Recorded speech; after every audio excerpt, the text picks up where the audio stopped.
افغانستان تکړه او پیاوړی سندرغاړی او هنرمند شفیق مرید زړه مې د خپلې خاورې او ولس لپاره صادقانه تپېږي. د هېواد نامتو هنرمند شفیق مرید یوه نوه سندره توپانونه تر سرلیک لاندې خپره کړې ده. شفیق مرید د دې سندرې له خپرولو سره په خپله فیسبوک پاڼه کې لیکلي دي چې د وطن هر عادي وګړي په شان زړه یې خپلې خاورې او ولس لپاره صادقانه تپېږي. هغه وایي هېواد مو له د 40 کلن توپان په دوړ او غبار کې ورک دی. لا یې سبا معلومه نه ده او تر بل هر وخت په نازکه لار روان دی.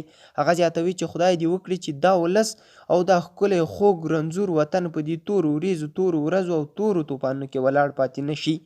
شفیق مرید په خپله فیسبوک پاڼه کې لیکلي دي توپانونه زموږ وطن د ځمکې پر مخ له کوچني مشتري ستوري داسې دي. موږ یې د حوادثو توپانونو او بړکیو ورک یو. د ډیرو کلونو پخواني ملګري مې همدا توپانونه په یو نظم کې رانغړلي دي.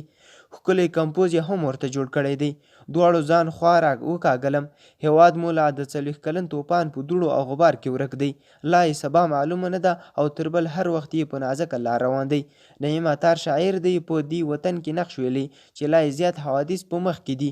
خو لا زه لا ولاړ یم او ولاړ یم. زه سیاستوال نه یم. د همدې لپاره مې ښایي د وطن د هر عادي وګړي په شان زړه خپلې خاورې او ولس لپاره صادقانه تپېږي.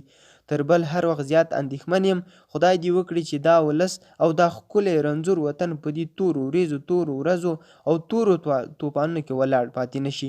شفیق مرید د افغانستان یو له هغو هنرمندانو څخه دی چې تل یې د ښکلو کمپوزونو ښکلي او له پیغام ډکې سندرې ویلي دي او خلکو یې هم ډېرې خوښې کړي دي.